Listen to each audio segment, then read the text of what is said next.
Everyone, welcome to my channel concept chemistry.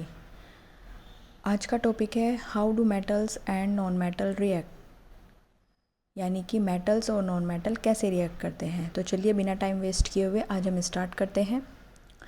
When metal react with non metal they form ionic compound. जब metal react करते हैं non metal के साथ तो क्या बनाते हैं, वो आयनिक कंपाउंड बनाते हैं।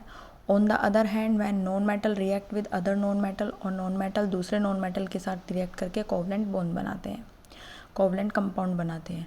The force which link the atom in A molecule is called a chemical bond, यानी कि जो मोलिक्यूल और एटम के बीच की फोर्स होती है, यानी कि इन दोनों को जोड़ना है, मोलिक्यूल और एटम्स को जोड़ने के बीच में जो फोर्स लगाया जाता है उसको हम क्या बोलते हैं, केमिकल बॉन्ड बोलते हैं।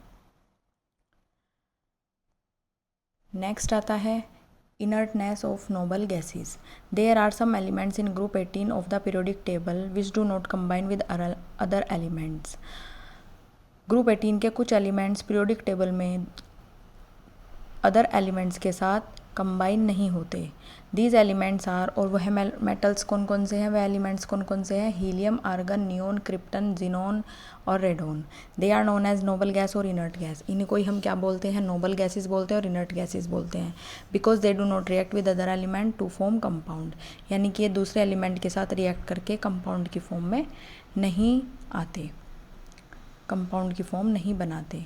तो इलेक्ट्रॉनिक कॉन्फ़िगरेशन देखिए नोबल गैसेस का और इनर्ट गैसेस, नोबल गैसेस को ही इनर्ट गैसेस बोला जाता है। तो नोबल गैसेस कौन कौन सी हुई, helium, neon, argon, krypton, xenon, radon. तो इलेक्ट्रॉनिक कॉन्फ़िगरेशन कैसे है, हीलियम का एटॉमिक नंबर है 2, तो इलेक्ट्रॉनिक कॉन्फ़िगरेशन कितना हो गया 2। नियोन का एटॉमिक नंबर है 10, तो इलेक्ट्रॉनिक कॉन्फ़िगरेशन कितना हो गया 2 8, यानी कि के शेल में 2 इलेक्ट्रॉन और एल शेल में 8 इलेक्ट्रॉन।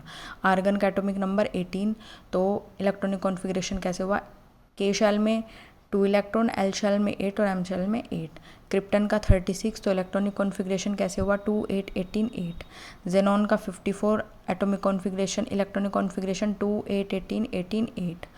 और रेडोन का 86 एटॉमिक नंबर, तो इलेक्ट्रॉनिक कॉन्फ़िगरेशन 2 8 18 32 18 8। यानी कि जो इनकी आउटर मोस्ट शेल होती है वो कंप्लीट शेल होती है, यानी कि ये किसी के साथ शेयरिंग नहीं करते। Number of electron in outer most shell, outer most shell में देखिए वैलेंस शेल बोल सकते हैं। हीलियम के आउटर मोस्ट शेल में 2 है, यानी कि कंप्लीट शेल है, क्योंकि इसकी एक ही शेल है के, और जब के एक ही शेल है तो वो अपनी के शेल में 2 इलेक्ट्रॉन होने चाहिए, कंप्लीट इलेक्ट्रॉन है। उसके बाद एल शेल, वैलेंस शेल यानी कि आउटर मोस्ट शेल नियोन की 8 है। इधर आर्गन की बात करें तो 8, क्रिप्टन की बात करें तो इसमें भी आउटर मोस्ट शेल में 8 इलेक्ट्रॉन, जेनॉन की बात करें तो इसमें भी आउटर मोस्ट इलेक्ट्रॉन में कितने, आउटर मोस्ट शेल में कितने इलेक्ट्रॉन 58। और रेडोन 86, इसके आउटर मोस्ट शेल में कितने इलेक्ट्रॉन 8। तो यह पूरी कंप्लीटली फिल्ड इलेक्ट्रॉनिक शेल है, इलेक्ट्रॉनिक आउटर मोस्ट शेल है, तो ये किसी के साथ शेयरिंग ऑफ इलेक्ट्रॉन नहीं करते। It is very important to note here that though 8 electron in the outermost shell always impart stability to an atom, but 2 electron in the outermost shell impart stability only when the outermost is the first shell, K shell, and no other shell are present in the atom। यानी कि यह it is very important, यह important है here यहाँ that दो 8 electron in the outermost shell always impart stability. जो 8 electron होते हैं आउटरमोस्ट शेल में वो इम्पार्ट स्टेबिलिटी होती है, यानी कि स्टेबल होते हैं to an atom. But 2 electron in the outermost shell, 8 electron वाले भी इम्पार्ट स्टेबिलिटी रखते हैं और 2 इलेक्ट्रॉन वाले भी इम्पार्ट स्टेबिलिटी रखते हैं, लेकिन 2 इलेक्ट्रॉन वाले तब स्टेबल होते हैं जब सिर्फ एक ही शेल हो, क्योंकि के शेल में हमें सिर्फ 2 ही इलेक्ट्रॉन चाहिए। और ऐसा एक नोबल गैस हीलियम ही है जिसकी electron number of electron outer most shell में 2 है, क्योंकि इसकी एक ही शेल है के शेल, तो इसलिए इसके ये क्या है, स्टेबल है, इसके पास इम्पार्ट स्टेबिलिटी है। तो ये हमारा इलेक्ट्रॉनिक कॉन्फ़िगरेशन हुआ नोबल गैसेस का। अब नेक्स्ट चलते हैं।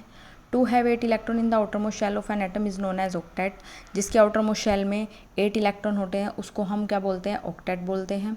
Most of the inert gas have octet of electron in their valence shell. To have 2 electron in the outer most shell K shell is known as duplet. और outer most shell में 2 electron यानी कि helium, उसको हम क्या बोलते हैं, duplet of electron बोलते हैं। We can explain the reactivity of element as a tendency of their atom. हम एक्सप्लेन कर सकते हैं एलिमेंट की reactivity, tendency of their atom to achieve a completely filled outer most shell. यानी कि जो इनर्ट गैस और नोबल गैसेस जिसको हम बोलते हैं उसकी अगर एलिमेंट की रिएक्टिविटी की हम बात करें तो उनके पास completely filled outer most shell होते हैं। इतनी टेंडेंसी होती है उनके एटम्स के पास कि वो अपनी शेल को कम्प्लीटली फिल्ड रखते हैं और valence shell and become stable, और स्टेबल होते हैं वो, यानी कि इनर्ट गैसेस के पास ऐसी टेंडेंसी है जो स्टेबल भी होते हैं और शेल भी उनकी कम्प्लीटली फिल्ड होती है। आउटर मोस्ट शेल की बात कर रहे हैं यहाँ पर। कॉज ऑफ केमिकल बॉन्डिंग और केमिकल कॉम्बिनेशन। अब केमिकल बॉन्डिंग और केमिकल कॉम्बिनेशन के क्या कारण है? The atom combine with one another to achieve the inert gas electron arrangement, यानी कि इलेक्ट्रॉन गैस अरेंजमेंट को अचीव करने के लिए जो एटम कंबाइन होते हैं दूसरे एटम के साथ, बिकम मोर स्टेबल, और ज़्यादा stable. An atom can achieve the inert gas electron arrangement in 3 ways. और ऐसे एटम इनर्ट गैस को अचीव करने के लिए 3 वेज हैं electron arrangement in 3 ways. By losing one और मोर इलेक्ट्रॉन, यानी कि एक या एक से अधिक इलेक्ट्रॉन को लूज करके, एक या एक से अधिक इलेक्ट्रॉन को गेन करके, और एक या एक से अधिक इलेक्ट्रॉन को शेयर करके। In order to understand the reaction between metal and non metal, यानी कि रिएक्शन मेटल और नॉन मेटल की रिएक्शन को इस ऑर्डर में समझते हो। It is necessary to know the meaning of term ions. तो हमें सबसे पहले आइंस समझना चाहिए, हाउ दे आर फॉर्म्ड, और ये कैसे बनते हैं यह पता होना चाहिए। यानी कि reaction between metal and non metal, यह जानने के लिए, यानी कि मेटल और नॉन मेटल की किस तरीके से रिएक्शन होती है यह जानने के लिए हमें सबसे पहले आइंस के बारे में पता होना चाहिए, और वो कैसे बनते हैं ये पता होना चाहिए। चलिए नेक्स्ट है आइंस। अभी टॉपिक पर आते हैं ions. A9 is an electrically charge atom. जो आइन होते हैं वो इलेक्ट्रिकली चार्ज एटम होते हैं। A9 is formed by the less और गेन ऑफ इलेक्ट्रॉन। जो आइन बनते हैं वो लेस यानी कि कम या फिर ज़्यादा, gain of electron by an atom, यानी कि अपने इलेक्ट्रॉन को लूज़ करके और इलेक्ट्रॉन को गेन करके क्या बनते हैं? आइंस बनते हैं। So it contain an unequal number of electron and proton. तो उनके पास क्या होता है? अनइक्वल नंबर में इलेक्ट्रॉन और प्रोटॉन होते हैं। There are 2 type of ions, cations और एनाइंस। कैटाइन और एनाइंस 2 टाइप के आइंस होते हैं। कैटाइंस क्या है? A positively charge is known as cation, यानी कि जो पॉजिटिवली चार्ज आइन होते हैं उनको हम कैटाइन बोलते हैं। It is form by the loss of 1 electron or more electron by an atom, यानी कि जो लॉस करते हैं एक इलेक्ट्रॉन या एक से ज़्यादा इलेक्ट्रॉन, ये तभी बनते हैं कैटाइन। फॉर एग्जांपल जैसे कि sodium atom loses 1 electron to form a sodium ion, यानी कि सोडियम एटम को एक इलेक्ट्रॉन लूज करना पड़ेगा सोडियम आइन बनाने के लिए, और विच इज़ ए कैटाइन, और इसीलिए क्या है? कैटाइन है। तो Na सोडियम एटम, इसने एक इलेक्ट्रॉन बाहर निकाल दिया यानी कि लॉस कर दिया, तो क्या बना? सोडियम आइन बना, जिसको हम क्या बोलते हैं? कैटाइन। इधर एनाइन की बात करें, ए नेगेटिवली चार्ज आइन इज नोन एज एनाइन, यानी कि जिसके पास नेगेटिवली चार्ज आइन होते हैं उसको क्या बोलते हैं? A9. It is formed by the gain of 1। यह कैसे बनता है? यानी कि एक या एक से अधिक इलेक्ट्रॉन को गेन करके। For example A chlorine atom gain करे एक्सेप्ट करे एक इलेक्ट्रॉन, तो क्या बनाता है? क्लोराइड आइन। सिंपल नॉर्मल ईजी लैंग्वेज में हम बोल सकते हैं। चलिए पहले रिएक्शन देखिए। क्लोरीन एटम एक इलेक्ट्रॉन इसने ले लिया, तो ये क्या बना? क्लोराइड आइन बना, जिसको हम एनाइन बोलते हैं। कैटाइन, कैटाइन होता है जिसके ऊपर पॉजिटिवली चार्ज होता है, यानी कि जो अपने आइंस को जो अपने इलेक्ट्रॉन्स को क्या करता है? लूज़ करता है, यानी कि देता है। देने वाला क्या होता है? महान होता है। ठीक है, तो उसके ऊपर क्या हुआ? पॉजिटिवली चार्ज, यानी कि वो पॉजिटिव एनर्जी वाला बंदा है। ठीक है, तो उसके ऊपर क्या हुआ? Positively charge. जो देने वाला है इलेक्ट्रॉन उसके ऊपर पॉजिटिवली चार्ज है, और उसी को ही हम क्या बोलते हैं? कैटाइन।